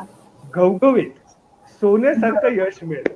आणि हीच खरंय. मी तुम्हाला सगळ्या सगळ्या विद्यार्थी मित्रांना तुम्हाला भरपूर मार्क्स मिळो अशी प्रार्थना करेन आणि तुम्ही चांगला अशा पद्धतीने अभ्यास करा. नक्कीच. खूप मार्क्स खूप मिळवा. छान खूप छान तुम्ही हे सांगितलंत, की प्रत्येक चॅप्टरचा एक माइंड मॅप बनवा. 10 गणितं रोज सोडवा. फॉर्म्युले कसे लिहायचे. खूप छान मार्गदर्शन तुम्ही करताय. पण मला इथे विचारावसं वाटेल, की जेईई सारख्या ज्या परीक्षा आहेत, येस. जेईच नाही बऱ्याचशा परीक्षा आहेत, की ज्यांच्या सगळ्या परीक्षांसाठी गणित हे भक्कम असावंच लागतं. तर येस. त्यासाठी जे स्टडी मटेरियल आपल्याला लागतं, जे काही पूरक पुस्तकं लागतात, ती आपल्याला कुठे मिळू शकतात, कशी मिळू शकतात? आणि आता प्रवेश परीक्षा मुलांच्या पुन्हा होणार आहेत. निकाल लागल्यानंतर निकालाचा जो काही गोंधळ झालाय 10वीच्या मुलांचा, त्यानंतर आता पुन्हा एकदा प्रवेश परीक्षा होणार आहेत आणि ज्या पर्यायाने उपलब्ध आहेत, म्हणजे जर मुलांना द्यायच्या असतील ऐच्छिक परीक्षा आहेत, त्या परीक्षांविषयी काय सांगाल? मुलांनी त्या द्यायला हव्यात का? त्यांनी का द्याव्यात? अर्थात त्या दिल्याच हव्यात, द्यायलाच हव्यात, पण त्या का द्याव्यात? हे तुमचं काय मत आहे? आणि इतर प्रॅक्टिससाठी, गणितासाठी आपल्याला अभ्यासाचं मटेरियल कुठून आणि कसं आपण मिळवू शकतो याविषयी काय सांगाल? हा हा प्रश्न खूप मोठा आहे. बरेचसे क्वेश्चन तुम्ही एकाच मध्ये टाकल्यात. तर हा, आपण हा. एक एक प्रश्नाला बघूया. पहिल्यांदा सराव परीक्षेकडे येऊया आपण. सराव परीक्षा खरंच जर का तुम्हाला कुठे ऍडमिशन हवं असेल किंवा पर्टिक्युलर कॉलेजमध्ये ऍडमिशन हवं असेल, कुठल्या ऑटोमेटेड इन्स्टिट्यूटमध्ये जर का तुम्ही ऍडमिशन घेत असाल, तर तुम्हाला त्या सराव परीक्षा देणं गरजेचं असेल. पण बरोबर. जर का तुमचं इंटिग्रेटेड ऑलरेडी चालू झालं असेल किंवा हम्म, तुमचे हम्म. सीएचे किंवा जे पण 11वी-12वीचे क्लासेस चालू झाले असतील, ते कॉमर्स असेल किंवा सायन्स असेल, तर माझ्या मते तुम्ही त्याला स्किप करून तुमचं जे शेड्यूल चालू आहे हा, हा, आणि हा. त्याप्रमाणे तुम्ही करत राहा. अननेसेसरी उगीचच डायव्हर्ट नका करू. बरोबर. आणि दुसरी गोष्ट म्हणजे काय होईल, की जर का तुम्ही डायव्हर्ट होत असाल आणि सीईटी तुम्हाला द्यावीशीच वाटत असेल, हम्म, nothing hmm. Like it. Very simple आहे. खूप सिंपल असेल असं मला वाटतंय. कारण की तुम्ही सिंपल. सिंपल नाही, हे असेल. ऑब्जेक्टिव्ह हां, हा, ऑब्जेक्टिव्ह हा. बेस्ड एक्झाम आहे ना. म्हणजे तुम्ही ऑलरेडी या चॅप्टरसाठी खूप चांगलं प्रिपरेशन केलेलं आहे. बरोबर, आता बरोबर. तुम्हाला फक्त त्यांनी काहीतरी 8 ते 10 चॅप्टर प्रत्येक सब्जेक्टमध्ये दिलेले आहे आणि बरोबर. आणि त्याच्यापैकी अ, परीक्षेचं स्वरूप पण एकदम छोटं ठेवलेलं आहे. तर मला असं वाटतं तुम्हाला खूप छान यश मिळेल आणि इझिली त्याच्यामध्ये 4 किंवा 5 चॅप्टर जर का प्रिपेअर जरी करून आपण जात नक्कीच. असेल, तर खूप छान तुम्हाला कारण पर्याय पण असणार आहेत आणि अ, तुम्ही 20 हो. चॅप्टर प्रिपरेशन करायच्या ऐवजी तुम्हाला 10 चॅप्टर प्रिपेअर करून तुम्हाला यश मिळण्याची जास्त बरोबर, प्रोबॅबिलिटी आहे असं मला वाटतं. बरोबर. तर म्हणून तो सराव परीक्षा जर का तुम्हाला वाटत असेल, नाही खरंच गरजेचं आहे, तरच द्या. अदरवाईज त्याला गरज नाहीये. हम्म, अच्छा दुसरा तुम्ही विचारलं, की हे स्टडी मटेरियल वगैरे कुठे अवेलेबल असतं. असे बरेचसे हम्म. बुक्स अवेलेबल असतात. जेव्हा तुम्ही जेईचे क्लासेस लावतात किंवा जेईसाठी बरेचसे इंटरनेटवरती पण मटेरियल अवेलेबल आहेत. मी असे YouTubeचे डायरेक्ट नावं नाही सांगू शकणार. पण तुम्ही जर का कधी लाईव्ह जेई असं साधं साधं टाइप करा. हा, हा. YouTubeमध्ये साधारणपणे 5 वाजता, 6 वाजता, 7 वाजता, 8 वाजता YouTubeवरती फक्त एवढंच टाइप करा, जेईई लाईव्ह. बस ओके. तुम्हाला बऱ्याचशा लिंक्स मिळून जातील. अ, हा, हा, हा. आणि तुम्ही छान पद्धतीने प्रिपेअर करू शकतात. म्हणजे मी आउट ऑफ बॉक्स सांगतोय कारण की जे बुक्स मार्केटमध्ये आणि इकडे-तिकडे आणि इंटरनेटवरती आणि Amazonवरती हे सांगणं काही खूप मोठं ग्रेटनेस नाहीये. बट ह्या बरोबर. क्लुप्त्या आहेत या ऑनलाईन एक्झामच्या. आणि अगदी अगदी फ्री मोफत तुम्हाला जर का जेई प्रिपेअर करायचं असेल तर ते सुद्धा इंटरनेटवरती युट्यूबच्या माध्यमातून तुम्ही शिकू शकतात. तुम्हाला कधी बरोबर. वाटलं तर मला तुम्ही या माझ्या नंबरवरती फोन करा. आणि मी तुम्हाला बऱ्याचशा क्लुप्त्या म्हणजे इझिली आणि कमीत कमी खर्चामध्ये तुम्ही काय काय करू शकता जेई साठी वगैरे तर ते मी तुम्हाला गाईड करू शकतो. त्याचप्रमाणे तुम्ही म्हणाले की जेई सारखे सराव काय केला पाहिजे किंवा जेई सारख्या एक्झामला तुम्ही कसं प्रिपेअर केलं पाहिजे. अच्छा, फॉर्म्युला कधी चेंज होत नाही. कितीही अवघड प्रश्न बरोबर. असला किंवा कितीही सिंपल प्रश्न असला तर formula of simple interest is PRT/100. तर तुम्ही त्याला टाइम हाफ करा, टाइम डबल करा, रेट डबल करा, रेट ट्रिपल करा, काही फरक नाही पडत. Formula is the same. SI is equal to PRT/100. म्हणजे फॉर्म्युला कधी चेंज होत नाही. तरी तुम्ही म्हणताय की लाईक जेई साठी आपण काय कसं शिकलं पाहिजे किंवा कसं सराव केला पाहिजे. Formula is the same. सातत्य, बरोबर. वेळेची मर्यादा, सप्टेंबर पर्यंत सिलेबस संपवणं आणि सप्टेंबर पासून सिलेबस संपवल्याच्या नंतर सराव. तुमचं एकदा स्टेट बोर्ड म्हणजे एनसीईआरटीचं बुक झालं. हम्म. एनसीईआरटीचं झाल्याच्या नंतर तुम्ही सीईटीची प्रिपरेशन करा. सीईटीचं प्रिपरेशन झाल्याच्या नंतर ऍडव्हान्सची प्रिपरेशन करा. तर साधारणपणे काय होतं माहिती आहे, आपल्याला असं वाटत असतं की मी ऍडव्हान्स केले तर मला सगळे. बरोबर. आता हे ऍडव्हान्सच्या चक्करमध्ये काय होतं माहिती आहे मॅडम, आपण या ऍडव्हान्सच्या चक्करमध्ये बेसिक करायचंच म्हणजे पायाच विसरून जातो. आणि हा तुम्ही पाया विसरलात तर तुमची मंजिल अशी बनलेली बरोबर. जमीन दोस्त व्हायला वेळ लागणार नाही. तर म्हणून मी नेहमी रेकमेंड करतो स्टुडंटला, तुम्ही अगोदर बेस म्हणजे पाया 8वी 9वी छान अभ्यास करा. ही जी सातत्य आहे म्हणजे एक एक तुम्हाला सिंपल फॉर्म्युला सांगतो मॅडम अभ्यास करण्याचा. 6R formula. प्रेक्षकांनी याला नोंद करण्यास काही हरकत नाही. 6R is like very nice formula. 6R formula काय आहे, पहिल्यांदी रीड करा. First R is read. म्हणजे कुठलंही साईट तुमच्याकडे मटेरियल आहे त्याला वाचून काढा. दुसरा राईट, लिहून काढा. म्हणजे जर का तुम्ही 10 लाईन वाचले किंवा 20 लाईन वाचले तर त्याची 1 किंवा 2 किंवा 3 लाईन मध्ये सारांश काढा. रीड झालं, राईट झालं. नंतर त्याला रिमेंबर, त्याला लक्षात ठेवायचा प्रयत्न करा. ज्या तुम्ही 2 लाईन वाचल्या किंवा ज्या 2 लाईन 3 लाईन लिहून काढल्यात ना त्याला लक्षात ठेवा. बरोबर. लक्षात ठेवणं गरजेचं आहे. त्याचा क्रम किंवा माइंड मॅप बनवणं गरजेचं आहे. लक्षात ठेवा. लक्षात ठेवल्याच्या नंतर आहे ना 3 किंवा 4 दिवसांच्या नंतर किंवा 3 किंवा 4 आठवड्याच्या नंतर त्याला रिवाइज करा. बरोबर. तुम्हाला माहितीये, आता तुम्हाला असं वाटू शकेल, अरे यार सर तुम्ही फॉर्म्युला सांगताय की काय सांगताय. But let me tell you, read करायला खूप कमी वेळ लागतो, रिवाइज करायला खूप कमी वेळ लागतो. लिहिण्यासाठी आणि रिमेंबर करण्यासाठी वेळ लागू शकतो. अच्छा, अपार्ट फ्रॉम दॅट काय होतं मॅम, आता तुम्ही रीड केलं, लिहून काढलं, त्याला रिमेंबर केलं तरी आणि 3-4 दिवसाच्या नंतर 3-4 आठवड्याच्या नंतर तुम्ही त्याला रिवाइज करतायत ना, हार्डली 3 ते 5 मिनिटांमध्ये तुमचे अख्खेच्या अख्खे 8 तासांचे अभ्यास फक्त 5 ते 8 मिनिटांमध्ये होतात. जे तुम्ही मला मगाशी विचारलं होतं की परीक्षेच्या आदल्या दिवशी काय करायचं, तर ते 8 तासाची स्टोरी 8 मिनिटमध्ये कम्प्लीट करता येते. अच्छा, तुम्ही एकदा हे रिमेंबर रिवाइज केल्याच्या नंतर पुन्हा एकदा मी सांगतो, मी मुद्दाम हे पॉइंट सारखं सांगण्याचं कारण हे आहे की बरेच लोक लिहित असताना कधी कधी राहून जातो. म्हणून रीड, राईट, रिमेंबर, रिवाइज आणि 5वा मुद्दा म्हणजे रिप्रोड्यूस. म्हणजे जे तुम्ही लिहिलंय ते परीक्षांमध्ये खूप छान पद्धतीने मांडा किंवा लिहा. जे तुम्हाला परीक्षेत लिहिले तर त्याचा खूप छान रिझल्ट येणार आहे. हा रिझल्ट आला ना की इथे थांबू नका. तुम्हाला 5R सांगितले, read, write, remember, revise, reproduce, repeat. Repeat, हे रिपीट करत राहा. बरोबर. हे रिपीट केलं ना, हे जे चक्र आहे ना चालू राहिलं पाहिजे. आपण स्पर्धा परीक्षा, कुठली पण एक्झाम म्हणा किंवा कुठली पण कितीही अवघड परीक्षा म्हणा, कॉम्पिटेटिव्ह एक्झामिनेशन म्हणा किंवा काही असेल, हा जो मार्ग आहे ना हा म्हणजे लाईफ टाईम मध्ये तुम्हाला काही पण शिकता येईल. तुम्ही गिटार शिका, तुम्ही लॉ शिका, तुम्ही मॅथ्स शिका, तुम्ही सामाजिक शास्त्र शिका, काही शिका. हा फॉर्म्युला ज्याने वापरला ते सगळे टॉपला गेलेले आहेत. अच्छा, याच्यामध्ये मला खूप छान एक एक्झाम्पल आठवतं. खूप खूप सुंदर आहे, खूप इन्स्पिरेशनल आहे, बऱ्याचशा पालकांना उपयोगी पडणार आहे. हम्म, आहे का? एकदा ना म्हणजे आम्ही अशी पॅरेंट मीटिंग घेत होतो. हम्म. म्हणजे आपल्याकडे जी मुलं असतात त्यांची अशी 2 महिन्याने किंवा 3 महिन्याने जेव्हा पॅरेंट मीटिंग होतात, म्हणजे मुलांचा प्रोग्रेस वगैरे सांगण्यासाठी पॅरेंट येऊन आमच्या क्लासमध्ये बसलेले होते. मी प्रेझेंटेशन देत होतो आणि मी हा सिक्सरचा फॉर्म्युला एक्सप्लेन केला. हा जो सिक्सरचा फॉर्म्युला आहे ना, एक म्हणजे आई बसलेली होती, एका मुलीची आई होती. अ, तर त्यांनी ना म्हणजे हे ऐकल्याच्या नंतर इन्स्पायर झाल्या. अरे वाह! असं होऊ शकतं.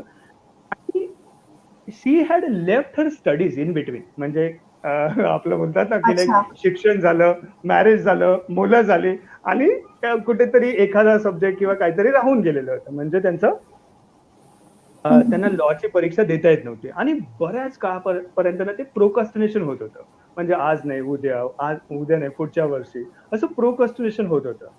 आणि ना त्यांचा तो सब्जेक्ट क्लिअर होत नव्हता किंवा ती परीक्षा क्लिअर होत नव्हती. अच्छा, त्यांनी हे ऐकलं. अच्छा, हे वाचावं लागेल, लिहावं लागेल आणि रिमेंबर करू शकतो. तर हे तर माझं झालेलं आहे. फक्त मला रिवाईज करून रिप्रोड्यूस करता येत घेतलंय. नाहीये. हो. ते फक्त ऐकले, त्या दिवशी गेले. मला ते काहीतरी म्हणजे बोलतात ना, असं कावळा बसायला आणि फांदी तुटायला त्या दिवशी काहीतरी असं म्हणजे त्यांची लास्ट डेट होती फॉर्म सबमिट करायची. त्यांनी अच्छा. गेल्या-गेल्या तो फॉर्म सबमिट केला, की मी यावर्षी एक्झाम देते. आणि त्या वर्षी त्यांनी 77% स्कोर करून त्यांचं वा. लॉचं एज्युकेशन कंप्लीट केलं. वा. म्हणजे वा. आले कशासाठी होते, की लाइक त्यांच्या मुलीचा प्रोग्रेस मुलांसाठी. समजण्यासाठी, पण स्वतःचा एवढा छान प्रोग्रेस केला. छान. Now she practice in the high court. So अरे इट्स वा. लाइक अमेझिंग स्टोरी, अरे वा. अमेझिंग. हे साधारणपणे 6-7 वर्षापूर्वीची ही गोष्ट आहे आणि त्या मॅडम जेव्हा आल्या, मला म्हणाल्या, की लाइक माझी ही सुटलेली प्रॅक्टिस संपली. म्हणजे एज्युकेशन कंप्लीट झालं आणि ही प्रॅक्टिस पण चालू झाली आणि अक्षरशः पेढ्यांचा बॉक्स देऊन गेले. वा वा वा. खूप छान. म्हणजे खरंच आहे की शिक्षक हे असावेत तर असेच की ज्यांना आता मुलांनाच नाही तर पालकांना सुद्धा प्रेरणा मिळू शकते त्यातून, असं आपल्याला म्हणावं लागेल. खूप छान सर तुम्ही एक्सप्लेन केलं सगळ्या काही गोष्टी. आता जाता जाता मला एक शेवटचा असा प्रश्न विचारावासा वाटतो की सध्या ऑनलाईन शिक्षण चालू आहे. या ऑनलाईन शिक्षणाचे फायदे तर आहेत की वेळ वाचतोय, मुलांचा वेळ वाचतोय, मुलांना घरी आपल्या परिवारासोबत जास्त वेळ घालवता येतोय, पण त्याचे काही धोके सुद्धा आहेत. तर या ऑनलाईन शिक्षणाचे धोके आणि फायदे हे समजून घेता मुलांनी कसं टार्गेट करावं आपल्या अभ्यासाला आणि पालकांनी त्यांना कशी मदत करावी, थोडक्यात पालकांना आणि मुलांना काय सल्ला द्या? नाही, खूपच म्हणजे आजच्या समाजासाठी किंवा आजच्या या प्रेझेंट सिच्युएशनसाठी हा खूप प्रश्न आहे. त्यापूर्वी मी थोडीशी बॅकग्राऊंड क्लिअर करण्याला जास्त प्राधान्य देतो. म्हणजे आमचं असंच असतं. जेव्हा आम्ही शिकवतो ना, तर आम्ही ना डायरेक्ट कधी त्या विषयाला किंवा प्रश्नाला कधीच सुरुवात नाही करत. अगोदर मागच्या वर्षी काय झालं, पुढच्या वर्षी बरोबर. काय होणार आहे, म्हणजे अशी रूपरेषा दिली ना, तर त्या मुलाला ते समजण्यासाठी ना खूप छान वाटतं. हे आमची पद्धत आहे. जेव्हा आम्ही इझी लर्निंग सेंटरमध्ये आम्ही एखादा प्रश्न शिकवतो किंवा एखादा चॅप्टर शिकवतो, तर त्या चॅप्टरची पहिल्यांदा खूप छान इंट्रोडक्शन देतो आणि चॅप्टर झाल्याच्या नंतर पण त्याची परीक्षा वगैरे घेताना मग म्हणजे 12वीला कसं होईल किंवा अभ्यास केल्याच्या नंतर काय फायदे होतात, हे सांगितल्यामुळे त्या मुलांना खूप छान समजतं. तर सेम बरोबर. तुमचा प्रश्न खूप छान आहे, की याचे खूप फायदे छान आहेत ऑनलाईनचे. पण त्याच्या अगोदर काही सांगू इच्छितो मी. म्हणजे हे ऑनलाईन इट्स आता या कोरोनाच्या परिस्थितीमध्ये आपल्याला काही फोर्सफुली करावं लागणारं बरोबर. शिक्षण बरोबर. असं आपण बोलतो. बट हे नाहीये. ऑनलाईन हे फार पूर्वीपासून आलेलं मार्ग आहे. फक्त आपण त्या मार्गावरती कधी चालत नव्हतो गेलो किंवा नव्हतो. जात नव्हतो किंवा आपण कधी दुरूनच, "आहा, तुम्ही छान चाललाय, बरोबर. आम्ही आमच्या रस्त्याने खूप छान चाललो आहोत." असं आपल्याला वाटत होतं. म्हणजे आमचं YouTubeचं चॅनल साधारणपणे 2013 पासूनचं चालू आहे आणि खूप छान प्रतिसाद पण तिथे मिळतो आम्हाला. आणि खूप छान म्हणजे मुलं येतात, चांगल्यापणे शिकतात आणि तिथे त्यांना शिकायला मिळतं. तर खूप छान माध्यम आहेत. ऑनलाईन असेल, म्हणजे YouTube असेल, Zoom असेल किंवा बरेचसे आमचं स्वतःचं ॲप आहे इझी लर्निंग सेंटरचं. तर हे ॲप किंवा YouTube आहे, हे खूप चांगले आणि प्रभावी माध्यम आहे. ज्याच्यातून खूप चांगला टाईम सेव्ह होतो. तुमचं शारीरिक बोलतात ना, अ, जास्त करून प्रवास होत नाही, त्रास किंवा दगदग होत नाही. मन शांत राहतं, एकाग्र चित्ताने तुम्हाला अभ्यास करण्यासाठी एकांकीपणा मिळतो. हम्म, हे हम्म, सगळे जरी फायदे असले ना, तरी इथे काहीतरी आहे जे म्हणजे धोकादायक असं, अ, म्हणजे एक नदी असेल ना तर त्याला दोन्ही पात्र असतात, एक डावीकडचं एक उजवीकडचं. तसं जसे फायदे आहेत तसे धोके सुद्धा आहेत इथे. त्याला आपण चांगल्या पद्धतीने फेस करून त्याच्यावरती चांगली उपाययोजना करून आपण नेहमी फायद्याच्या साईडने जाऊ शकतो. तर पहिल्या गोष्ट काय होतं माहिती आहे, इथे धोका म्हणजे असं असतं ना, की लाइक मुलांना माहीत नसतं. हे जे एज आहे ना 9 टू 12 स्टँडर्डचं, लाइक व्हेरी एडोलसन्स म्हणजे काय बोलतात त्याला, टीन एज किंवा बरोबर म्हणजे बरोबर. तेवढं प्रलोभनं खूप असतात, आजूबाजूला अट्रॅक्शन्स, प्रलोभनं खूप येस. आहेत. किंवा बरेचसे ऑनलाईन मध्ये पण आपण जर का एखादं ऍप बघत असेल तर बरेचसे ऍड्स येतात. म्हणजे भले तुम्ही त्या टॅबला तुम्ही क्लोज केलं असेल किंवा त्या ऍपला तुम्ही कधी डाउनलोड केलं नसेल, पण त्यांच्या ऍड इन्सर्ट होत असतात. आणि त्या ऍड मध्ये आहेत ना, माहित हम्म, नाही की म्हणजे असं काहीतरी चित्र असतं की जसं तुम्ही म्हणालात की प्रलोभ म्हणजे ते इमिडिएट अट्रॅक्ट करतं. आणि बरोबर म्हणजे आपल्याला जायचं नसतं, पण तरी पण आपण तिथे पडतो, म्हणजे पाय बरोबर घसरतो. आपल्याला माहित आहे ही जागा फार गुळगुळीत आहे किंवा घसरणारी आहे. आपण सावध पण असतो. पण ते तरी चित्र सुद्धा किंवा ती ॲड इतकी अट्रॅक्टिव्ह असते, आपल्याला वाटतं की लाइक जरासं जाऊन बघू. आणि एक्झॅक्टली. आपण थोडं पुढे जातो आणि आपण नेमकं घसरतो. तर हा घसरण्याचा धोका आपण नेहमी बरोबर समजूनच त्या ॲडला क्लिक करावं किंवा त्या पिक्चरला किंवा त्या साइटला किंवा त्या लिंकला क्लिक करावं. अन्यथा त्याच्यापासून दूर राहावं. बरोबर. दुसरी गोष्ट म्हणजे ना आपला टाईम. हम्म, टाईम हा अशी गोष्ट आहे ना, की लाइक अ, तुम्हाला त्याचं तारतम्य बाळगता आलं पाहिजे. नाहीतर तुम्ही लूजर. म्हणजे बरोबर जो टाईमला फॉलो करतो ना, time is like very big an asset of every individual. म्हणजे टाईम हे प्रत्येक माणसाचं मोठं बलस्थान आहे. खरे तर त्याला तुम्ही खूप छान पद्धतीने ग्रूम केलं पाहिजे. तुम्ही बरोबर तुम्ही एकदा का त्या टाईमला माइंड नाही केलं ना, तर तुम्ही घसरणार म्हणजे नेमकं तुमचं काय होईल सांगू शकत नाही.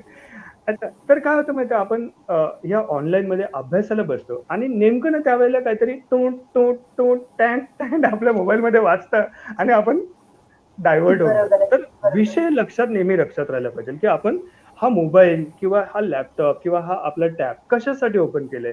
त्याचं टार्गेट पाहिजे, की आज मी बरोबर प्रशांत सरांचा इझी लर्निंग सेंटरचा क्लास अटेंड करण्यासाठीच हे ओपन केलंय. किंवा आज मी माझा होमवर्क सबमिट करण्यासाठीच हा ॲप खोललेला आहे. किंवा आज बरोबर मी ही एक्झाम लिहिण्यासाठीच हा ॲप खोललेला आहे. किंवा मी हे पर्टिक्युलर थिंग सर्च करण्यासाठीच हम्म, Google किंवा Chrome ओपन केलेलं आहे. बाकी काही करणार नाही. हे तुम्ही बरोबर स्वतःला अगोदर इथे ठरवा. बरोबर आता तुम्हाला WhatsApp करायचंय ना, WhatsAppचा एक टाईम फ्रेम ठेवा. सकाळी 10 मिनिटं, दुपारी 10 मिनिटं, रात्री 10 मिनिटं. जसं तुम्ही 10-10 दिवसाला मी सांगितलं तसं 10-10 मिनिटं तुम्ही सकाळी 10 मिनिटं, दुपारी 10 मिनिटं, रात्री 10 मिनिटं ठेवलं, इनफ आहे. किंवा बरोबर तुम्हाला त्याच्या पण पेक्षा जास्त पुढे जाऊन अर्ध्या तासापेक्षा पण जास्त, तुम्हाला अर्ध्या तासापेक्षा पण बघा हे हे वाचतं म्हणजे, तर तिथे आपल्याला लगेच बंद करायला पाहिजे ना. माफ करा प्रेक्षक वर्ग. तर काय होतं माहिती आहे, आपल्याला हे वाचल्याच्या नंतर आपल्याला समजलं पाहिजे ही घंटा कसली आहे करून किंवा हा बरोबर अलार्म कसला कर. बरोबर म्हणजे प्रत्येक गोष्टीचा जिथे फायदा आहे ना तिथे तोटा असणार, पण त्या तोटा व्हायच्या अगोदर ना तो अलार्म वाजलाय, तो तोटा खरं करण्यासाठी वाजतोय, हे जर का तुम्हाला समजलं ना, तर तुम्ही त्या अलार्मला नेहमी जागे व्हाल. जागरूकता राहणं गरजेचंच आहे. तर टाईम तुम्ही सेव्ह करा. तिसरी गोष्ट म्हणजे मी अजून सांगेल, की बरेचसे पालक आहेत ना, की लाइक असं मुलांना दिलंय, की कॅमेरा चांगला आहे, माईक चांगला आहे. पण आम्ही ज्यावेळेस शिकवतो ना, तर हा मुलगा किंवा विद्यार्थी म्हणणार, की लाइक "सर आमच्याकडे इंटरनेटच खराब आहे" किंवा "सर आमच्याकडे बरोबर लाईटच नाहीये." तर मग इथे तुम्ही पालकांनी थोडंसं अग्रेसिव्ह राहिलं पाहिजे. तुमच्या शिक्षकांशी म्हणजे बोलणं करा, की माझ्या मुलाची प्रगती कशी चालू आहे? किंवा आता आमच्याकडे एक ॲपच आहे, म्हणजे इझी लर्निंग सेंटरचं एक ॲप आहे. तर मी नेहमी सांगेल, की मुलांनी आणि पालकांनी दोघांनी पण त्या ॲपला फॉलो करणं गरजेचं आहे. कारण की त्याच्यामध्ये बरोबर अपडेट्स येत असतात, की आज हे होमवर्क दिलेलं आहे आणि ते पालकांनी गरजेचं आहे, की बाबा हा तुझा होमवर्क सबमिट झालेला आहे, तर झालेलं आहे का? मला बघून दे. हे एक म्हणजे साधं उदाहरण आहे किंवा आज एक्झाम झाली तर त्याचे रिझल्ट किती आले? ते एक प्रश्न विचारा त्या मुलाला. तुम्हाला बरोबर भरपूर चांगले फायदे असतील. अच्छा, याच्या पण पेक्षा थोडंसं अजून पुढे जावंसं वाटतं मला. लेकिन हा हा विषय खूप इम्पोर्टंट आहे आणि मला वाटतं ना आजच्या दिवसातला सगळ्यात महत्वाचा प्रश्न हाच असू शकतो, की ऑनलाईन मधले धोके जर का तुम्ही सदा सावध सदा सुखी, म्हणजे तुम्हाला जर का धोका ओळखता आला ना, तर नेहमी तुम्ही सुखी राहणार. सुखी राहा. तर हे सुखी राहण्याचा हा मूलमंत्र आहे, सदा सावध सदा सुखी.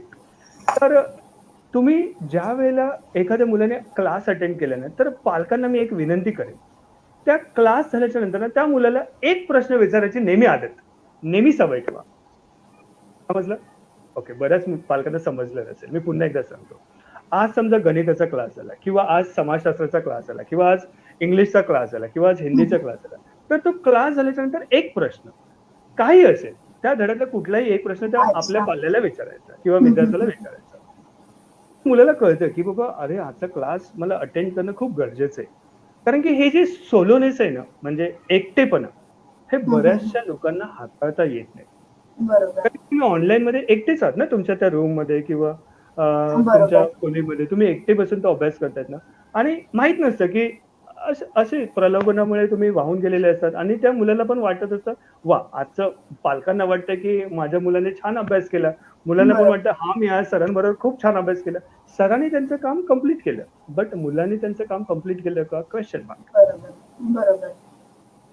हे तुम्हाला जर का समजलं थोडंफार पालकांना, तर खूप पद्धतीने तुम्हाला यश मिळू शकतं. अजून 2-3 टिप पॅरेंट्सला देतो. तुम्ही ऑल्ट टॅब दाबा. सॉरी सर, तुमचा आवाज गेला मध्ये. अच्छा, ऑल्ट टॅब जी की आहे ना, ही मॅजिकल की आहे. बऱ्याचशा पालकांना हे माहित असेल, पण तरी पण म्हणजे काही पालक जर का माहित नसेल, तर ऑल्ट आणि टॅब वरती क्लिक केलं ना, टॅब वरती फक्त क्लिक केलं ना, तर त्या विंडो मध्ये जेवढ्या पण विंडो ओपन असतात ना, त्या सगळ्या दिसतात समोर.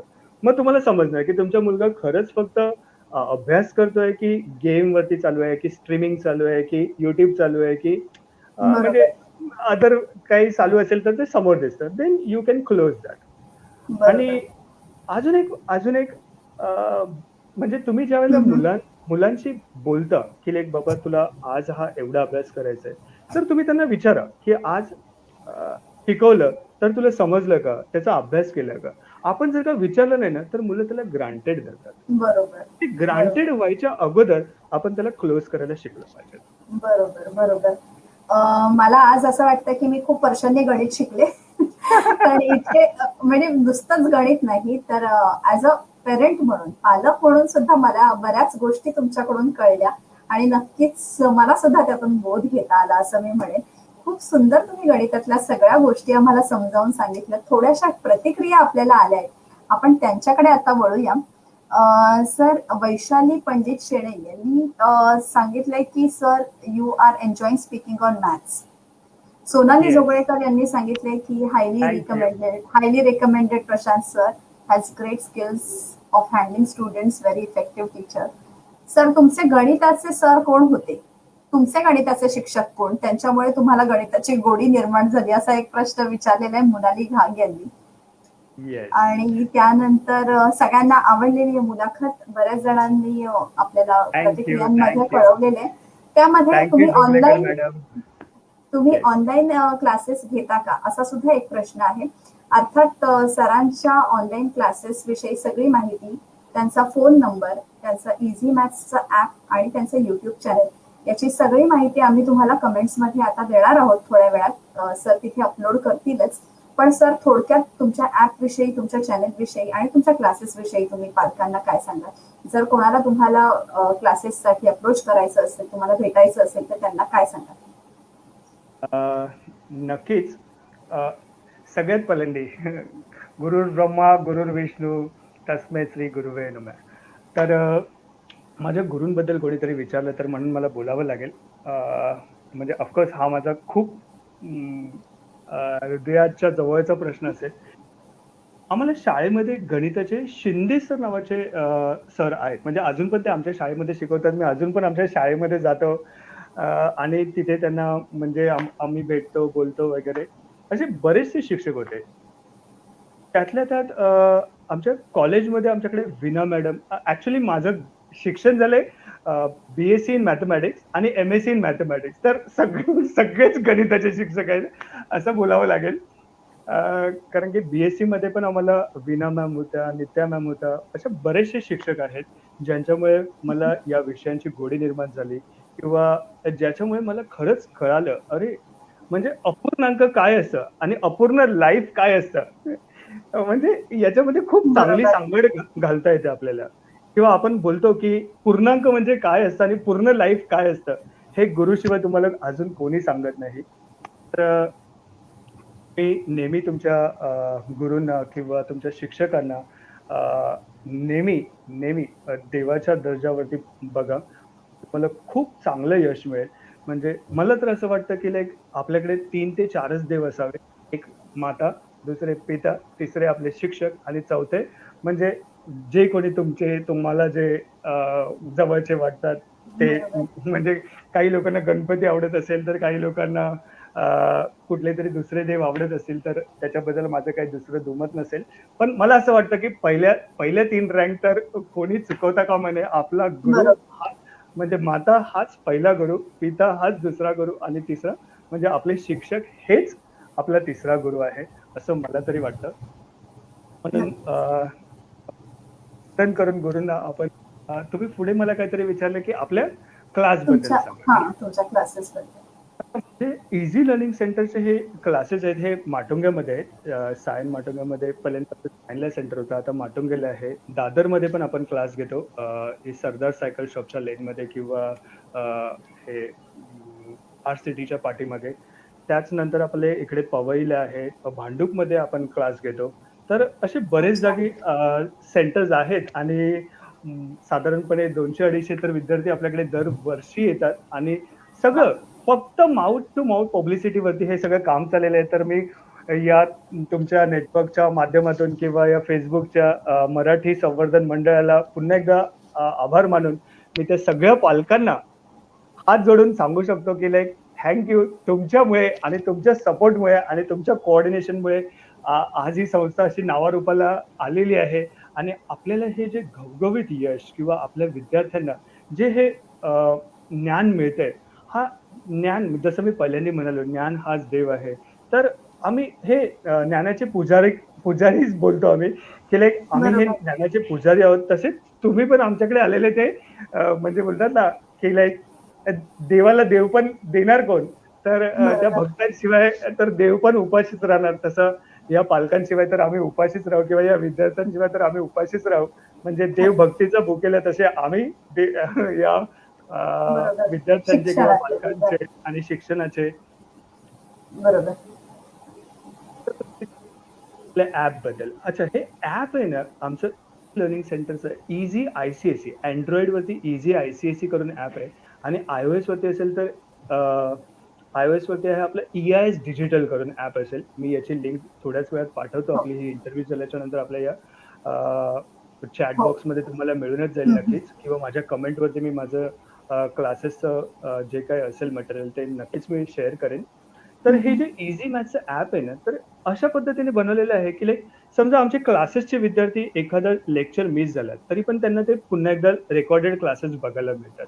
अच्छा, आपण हे बरोबर. रेकॉर्डेड करताना पण असंच शिकवत असतो किंवा असं रेकॉर्ड करत असतो, की जेणेकरून फक्त कंटेंट येत असतो किंवा आपण जे हं, हं. मुलांशी बोलतो तर ते हं. येणार नाही. कारण अदरवाईज त्या व्हिडिओची लेंथ मोठी बरोबर. होते. हा बरोबर. पहिला पॉइंट आहे. आणि एखाद्या विद्यार्थ्याला वाटलं, की बाबा नाही मला हेच चॅप्टर शिकायचं, तर तुम्ही आमच्या ॲपवरती यायचं आणि त्या म्हणजे 8वीचं असेल, 9वीचं असेल किंवा 10वीचं कुठलंही चॅप्टर तुम्हाला शिकायचं असेल, तर ते तुम्ही शिकू शकतात. व्हिडिओच्या माध्यमातून शिकू शकतात. त्याच्यावरती एक्झाम लिहू शकतात किंवा त्याच्यावरचा असाइनमेंट म्हणजे हं, होमवर्क हं, करू हं. शकतात आणि तुम्हाला त्या ॲपमधून फायदा होऊ छान. शकतो. म्हणजे असं छान. नाही, की फक्त आमच्या इन्स्टिट्यूटमधलेच विद्यार्थी, अन्य कोणीही. विद्यार्थीही बरोबर. किंवा हो, येस स्टेट एक्झॅक्टली. बोर्डचे असतील, एन-सी-ई-आर-टीचे असतील किंवा सी बोर्डचे असतील किंवा आय-बी बोर्डचे असतील किंवा आय-सी-एस-ई बोर्डचे कोणतेही विद्यार्थी जर का 8, 9, 10 स्टँडर्डचे असतील, तर ते ॲपच्या माध्यमातून सुद्धा आता शिकू शकतात. बरोबर. आणि हे बरोबर. ॲप डेव्हलप करताना ना, आम्ही ही एक गोष्ट लक्षात ठेवली आहे, की तुम्हाला त्याचा रिझल्ट्स कळायला पाहिजे आणि रिझल्ट्स हं, हं, बरोबर हं. जो पेपर लिहिलाय, तर त्या पेपरचा आन्सर सुद्धा मिळाले पाहिजे. जर का बरोबर. तुम्ही असाइनमेंट लिहिली तर त्याचं सोल्युशन सुद्धा मिळालं पाहिजे. म्हणजे बरोबर. या सगळ्या ज्या छोट्या-छोट्या गोष्टी आहेत ना, हे आपल्याला फसवणूक झाल्याच्या नंतर कळतं. म्हणजे हा बरोबर. सुद्धा एक ऑनलाईन शिक्षणातला धोका म्हणजे जसं तुम्ही मगाशी बरोबर. बोललात, तो होऊ बरोबर. शकतो. म्हणजे त्या क्वालिटीचे तुम्ही क्लासेस निवडतात याच्यावरती पण तुमचं बरंचसं भवितव्य निर्धारित असतं असं मला पण वाटतं स्पष्ट. नक्कीच नक्कीच. सर, खूप सुंदर माहिती तुम्ही दिली गणिताविषयी. इतकं सुंदर मार्गदर्शन केलं. थोडक्यामध्ये सांगेन, सातत्य, सततची प्रॅक्टिस, गणिताला न घाबरणं आणि 6 आर तुम्ही जे सांगितले, म्हणजे read, write, remember, revise, reproduce and repeat, अर्थात सगळ्या पालकांनी ही नोंद करून ठेवावी. खूप सुंदर असं मार्गदर्शन तुम्ही आम्हाला गणितासाठी केलं. अर्थात या मुलाखतीनंतर 8वी आणि 12वी पर्यंतची जी काही मुलं आहेत, जे कोणी बघत असतील ही मुलाखत, त्यांना हे खूप छान असे पर्याय उपलब्ध तुम्ही करून दिलेले आहेत. आणि छान खुसखुशीत गप्पांच्या माध्यमातून तुम्ही आम्हाला आज गणित आणि पालकांचं सुद्धा मार्गदर्शन केलं. त्यामुळे तुमचे आभार. सर्व प्रेक्षकांचे आभार की तुम्ही ही मुलाखत पाहिली. आणि सर, धन्यवाद की तुम्ही आलात आणि मराठी संवर्धन मंडळात येऊन आमचं इतकं सुंदर मार्गदर्शन केलं. ही मुलाखत आपण इथेच संपवूया. आणि पुन्हा मी प्रेक्षकांना सांगू इच्छिते की सरांचे जे काही इझी ऍप किंवा युट्यूब चॅनेलची जी काही लिंक आहे ती आम्ही तुम्हाला थोड्याच वेळामध्ये कमेंट बॉक्समध्ये लिहून पाठवतोय. तुम्ही नक्कीच सरांना फोन करून सगळी माहिती घेऊ शकता. धन्यवाद सर. धन्यवाद मॅडम. पुन्हा एकदा तुमचे कृतज्ञपूर्वक आभार मानतो. सर्व प्रेक्षक वर्गाचे कृतज्ञपूर्वक पुन्हा एकदा आभार मानतो. कोणाला काही वाईट वाटलं असेल तर असं समजून द्या की लाईक हे रॉंग होतं, हे आपल्यासाठी नव्हतं आणि सोडून द्या. आणि जर का तुम्हाला काही चांगलं वाटलं असेल तर ते नक्की घ्या, त्याचा पाठपुरावा करा, त्याला चांगल्या पद्धतीने सातत्य ठेवून, भरपूर चांगला वेळ देऊन आणि त्याला चांगल्यापणे ग्रूम करा. म्हणजे एखादं झाड आहे ना, म्हणजे जेव्हा त्याला फुलं येतात ना, तेव्हा आपल्याला छान वाटतं. पण जी बरोबर बी असते, आज तुम्हाला दिलंय ना, हे बी दिले, बरोबर हे बी आहे. हे तुमच्या माइंडच्या जमिनीमध्ये म्हणजे मेंदूच्या कुठेतरी पेरा, त्याला ग्रूम करा, त्याला सातत्याचं पाणी घाला आणि खूप पुन्हा पुन्हा सरावाचं बोलतात ना खत घाला आणि तुम्ही खूप मोठे व्हा. आणि तुमचा हा शिक्षणाचा वटवृक्ष म्हणा किंवा तुमचा करिअरचा वटवृक्ष म्हणा, इतका मोठा करा की राष्ट्राला तुमचा अभिमान असेल किंवा या या विश्वाला तुमचा अभिमान असेल किंवा तुम्ही एवढी मोठे बना की लाईक पूर्ण विश्व बोलेल की लाईक हा विद्यार्थी असावा तर या मुलासारखा किंवा स्टुडंट असेल तर यांच्यासारखं. तर असं तुम्हाला घवघवीत यश लाभो हीच देवाचरणी प्रार्थना. आणि सरस्वती मातेला पुन्हा एकदा नतमस्तक होऊन आणि मराठी संवर्धन मंडळाचे पुन्हा एकदा आभार मानून मी इथेच थांबतो. Thank you madam. धन्यवाद सर. आणि तुम्हाला सुद्धा खूप सदिच्छा की तुमच्याकडून खूप चांगले विद्यार्थी घडावे आणि ज्यांचा आम्हाला आणि राष्ट्राला अभिमान वाटावा. धन्यवाद सर.